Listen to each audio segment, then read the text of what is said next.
Friends, जोहार। Study point जी 4 में आपका स्वागत है। आशा करता हूँ आप सभी मस्त होंगे और आपकी तैयारी भी मस्त चल रही होगी। आज हम लोग जेएसएससी सीजीएल का और जेएसएससी एलडीसी स्टेनो का साइंस का प्रैक्टिस सेट 1 शुरू करेंगे। आप सभी को मालूम होगा कि जेएसएससी सीजीएल और जेएसएससी एलडीसी स्टेनो में विज्ञान से 20 प्रश्न पूछे जाएंगे। बिना देर किए शुरू करते हैं। सेट 1 क्वेश्चन नंबर 1 में क्या दिया हुआ है, यानी 31 में क्या दिया हुआ है कि एथेनॉल का एसिटिक अम्ल में रूपांतरण किसका उदाहरण है? ए अपचयन अभिक्रिया, बी ऑक्सीकरण अभिक्रिया, सी योग्य अभिक्रिया और डी प्रतिस्थापना अभिक्रिया। तो इसका सही उत्तर क्या हो जाएगा फ्रेंड्स? इसका सही उत्तर हो जाएगा बी ऑक्सीकरण अभिक्रिया। ओके, अगला प्रश्न है 32। गैस को क्या दिया हुआ है? गैस की लौ का कौन सा भाग सर्वाधिक गर्म होता है? गैस की लौ का कौन सा भाग सर्वाधिक गर्म होता है? ए चमकदार, बी बिना चमकदार, सी नीला और डी गहरा। इसका सही उत्तर क्या हो जाएगा फ्रेंड्स? इसका सही उत्तर हो जाएगा आपका हो जाएगा सी नीला। क्या हो जाएगा? सी नीला। अगला प्रश्न है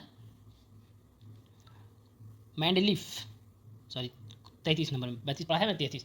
निम्नलिखित में से कौन सा एल्युमिनियम का अयस्क है? निम्नलिखित में से कौन सा एल्युमिनियम का अयस्क है? ए बॉक्साइट, बी अब्रक, सी चांदी और डी लेड। अगर आपको आंसर पता है तो आप प्लीज़ कमेंट कीजिए। इसका सही उत्तर हो जाएगा फ्रेंड्स आपका हो जाएगा बी अब्रक। अगला प्रश्न है मैंडलीफ की आवर्त सारणी डैश में प्रकाशित हुई थी। कब प्रकाशित हुई थी वो बताना है। ए 1872, बी 1852, सी 1872 और डी 1862। तो देखिए यहाँ पे 1872 आपको ऑप्शन दो दे दिया है। इसका सही उत्तर जो हो जाएगा आपको हो जाएगा 1872। आप ए में या सी में किसी में भी मार सकते हैं क्योंकि सेम ऑप्शन है। तो यहाँ पे कोई भी एक ऑप्शन के लिए मारते हैं ए 1872। अगर सी में होता तो सी में मारते हैं। अगला प्रश्न है यदि किसी लवण का पीएच मान शून्य है तो वह डैश का लवण होता है। यदि किसी लवण का पीएच मान शून्य है तो वह डैश का लवण होता है। किसका लवण होता है?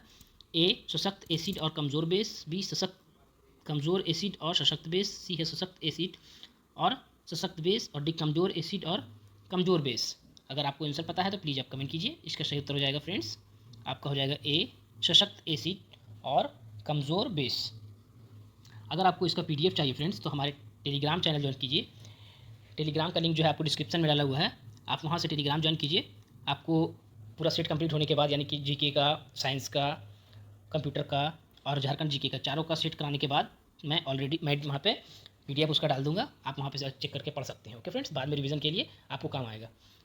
अगला प्रश्न है निम्नलिखित में से कौन सा तत्व एक कार्बन परमाणु के साथ दोहरा बंधन और एकल बंधन दोनों बना सकता है?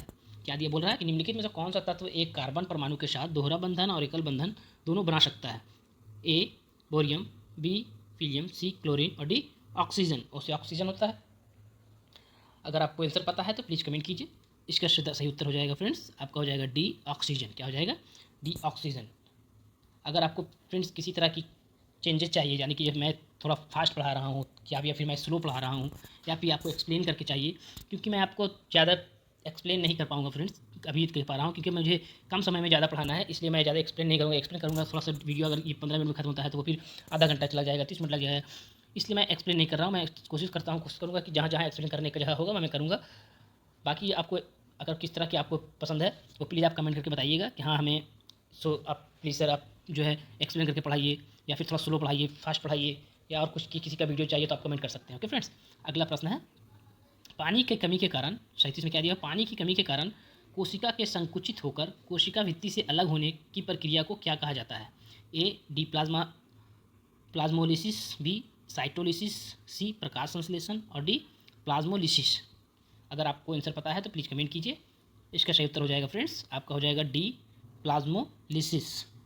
अगला प्रश्न है निम्न में से कौन सा अस्थायी उत्तक का एक उदाहरण है?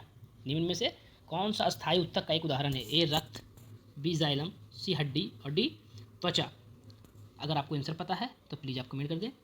इसका सही उत्तर हो जाएगा आपका हो जाएगा बी जाइलम। अगला प्रश्न है अमीबा में क्या दिया हुआ है? अमीबा में भोजन का ग्रहण डैश द्वारा होता है। अमीबा में भोजन का ग्रहण किसके द्वारा होता है वो पूछ रहा है। ए मुंह, बी शरीर की पूरी त्वचा, सी कशामिका की गति और डी पश्चामाभ की गति। तो आप फ्रेंड्स अगर आपको मालूम है तो प्लीज़ कमेंट कीजिए। तो अगर आप कमेंट करेंगे तो किस तरह से कमेंट करेंगे कि सही उत्तर कैसे होगा हम बताएंगे वहाँ पे, क्योंकि यहाँ पे मान लीजिए 39 कैंसर बताते हैं, वहाँ पे आप लिखेंगे 39 और ऑप्शन देंगे कि A B C D जो भी होगा वो इस तरह से आपको आंसर उत्तर देना है। ओके फ्रेंड्स, तो इसका सही उत्तर क्या हो जाएगा, आपका हो जाएगा बी, शरीर की पूरी त्वचा। अगला प्रश्न है 40 नंबर में क्या होगा, हमारा पेट निम्नलिखित में से किस अम्ल का उत्पादन करता है। हमारा पेट जो है निम्नलिखित में किस अम्ल का उत्पादन करता है जो पाचन प्रक्रिया में सहायक होता है। किस में सहायक होता है, पाचन प्रक्रिया में। ए नाइट्रिक अम्ल, बी परक्लोरिक अम्ल, सी हाइड्रोक्लोरिक अम्ल और डी सल्फ्यूरिक अम्ल। इसका सही उत्तर हो जाएगा आपको सी हाइड्रोक्लोरिक अम्ल। क्या हो जाएगा, सी हाइड्रोक्लोरिक अम्ल। अगला प्रश्न है 41 में क्या दिया हुआ है कि निम्न मस्तिष्क का कौन सा हिस्सा सांस लेने को नियंत्रित करता है। मस्तिष्क का कौन सा हिस्सा सांस लेने को नियंत्रित करता है। ए मस्तिष्क का मध्य भाग, बी मस्तिष्क का अगला भाग, सी मज्जा और डी अनुमस्तिष्क। अगर आप इसको आंसर जानते हैं तो प्लीज़ आप कमेंट कीजिए। इसका सही उत्तर जो हो जाएगा फ्रेंड्स वो आपका हो जाएगा सी मज्जा। आप जितना प्रैक्टिस करेंगे फ्रेंड्स आपका जो है कॉन्फिडेंट बढ़ता जाएगा। कोशिश कीजिए कि आप जितना प्रैक्टिस सेट करें उतना अच्छा रहेगा।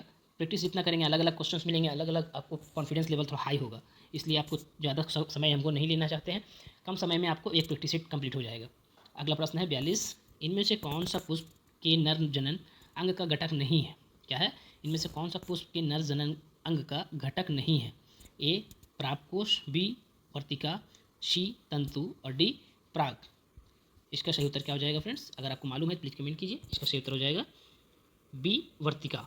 वर्तिका जो है वो आपका नर जनन का अंग नहीं है, ये मादा जनन का अंग है। किसका जनन का अंग है, मादा जनन का। अगला प्रश्न है क्या दिया हुआ है, अगला प्रश्न 43 में, इनमें से किस भोजन को बॉडी बिल्डिंग भोजन कहा जाता है। इसमें से किस भोजन को बॉडी बिल्डिंग भोजन कहा जाता है। ए प्रोटीन से भरपूर भोजन जैसे कि मटर, वसा से भरपूर भोजन जैसे कि मक्खन, सी है विटामिन से भरपूर भोजन जैसे कि सेब और डी है कार्बोहाइड्रेट से भरपूर भोजन जैसे कि गेहूँ। तो इसमें से बॉडी बिल्डिंग भोजन किसे कहा जाता है फ्रेंड्स, अगर आपको मालूम है तो प्लीज़ आप कमेंट कीजिए। इसका सही उत्तर हो जाएगा ए प्रोटीन से भरपूर भोजन जैसे कि मटर। ओके फ्रेंड्स, अगला प्रश्न है निम्नलिखित में से कौन सा विकल्प सुमेलित नहीं है। कौन सा सही इसका जो है मिला हुआ नहीं है वो बताना है। ऑप्शन है ए मलेरिया प्रोटोजोआ, मलेरिया किससे होता है, प्रोटोजोआ से होता है। बी खसरा जीवाणु से होता है, सी टिटनस जीवाणु से और डी टाइफाइड जीवाणु से। तो इसका कौन सा सही सुमेलित नहीं है वो बताना है। इसका सही उत्तर हो जाएगा बी खसरा जीवाणु। खसरा जो है आपका जीवाणु से नहीं वायरस से होता है। किससे होता है, खसरा जो है आपका वायरस से होता है फ्रेंड्स। ओके, अगला प्रश्न है 45, किसी परिनालिका के भीतर चुंबकीय क्षेत्र डैश होता है। किसी परिनालिका के भीतर चुंबकीय क्षेत्र क्या होता है। ए सभी जगह समान, बी मध्य में प्रबल, सी मध्य में क्षीण और डी शून्य। तो अगर इसका आंसर आपको मालूम है तो प्लीज़ कमेंट कीजिए। इसका सही उत्तर हो जाएगा आपको फ्रेंड्स ए सभी जगह समान। अगला प्रश्न है विद्युत धारा को मापने के लिए किस उपकरण का उपयोग किया जाता है। विद्युत धारा को मापने के लिए किस उपकरण का उपयोग किया जाता है। ए पोटेंशियोमीटर, बी गैल्वेनोमीटर, सी एमीटर और डी वोल्टमीटर। अगर आपको आंसर पता है तो प्लीज़ कमेंट कीजिए। इसका सही उत्तर हो जाएगा फ्रेंड्स आपका हो जाएगा सी एमीटर। अगला प्रश्न है एक लेंस के डैश से होकर गुजरने वाली प्रकाश किरण बिना किसी विचलन के निकल जाएगी। क्या बोल रहा है, एक लेंस जो है किसके डैश से होकर गुजरने वाले प्रकाश की किरण बिना किसी विचलन का के निकल जाएगी। मुख्य फोकस, वक्रता केंद्र, सी मुख्य अक्ष और डी प्रकाशिक केंद्र। अगर आपको आंसर पता है तो प्लीज़ कमेंट कीजिए। इसका सही उत्तर हो जाएगा आपका हो जाएगा डी प्रकाशिक केंद्र। एक लेंस के प्रकाशिक केंद्र से होकर गुजरने वाली प्रकाश का किरण बिना किसी विचलन का निकल जाएगी। अगला प्रश्न है 48, क्या दिया हुआ है, किसी विस्फोट के कारण समुद्र के तल पर बनने वाली लहरें डैश होती है। किसी विस्फोट के कारण समुद्र के तल पर बनने वाली लहरें क्या होती है। ए अनुप्रस्थ होती है, बी अनुदैर्ध्य होती है, सी अनुप्रस्थ और अनुदैर्ध्य दोनों होते हैं या फिर स्थिर होते हैं। तो इसका उत्तर क्या हो जाएगा फ्रेंड्स, इसका उत्तर हो जाएगा आपको बी अनुदैर्ध्य। अगला है रोलर कोस्टर। क्या बोल रहा है, रोलर कोस्टर की सवारी में कौन सा बल कार्य करता है। रोलर कोस्टर की सवारी में कौन सा बल कार्य करता है। ए अपेकेंद्री, बी अभिकेंद्री, सी गुरुत्वीय और डी अभिलंबीय। अभिलंबवीय। अगर आपको आंसर पता है तो प्लीज़ कमेंट कीजिए। इसका सही उत्तर क्या हो जाएगा फ्रेंड्स? आपका हो जाएगा बी, अभिकेंद्री। क्या हो जाएगा? बी, अभिकेंद्री। अगला प्रश्न है 50 और आज का आखिरी प्रश्न है टैकोमीटर।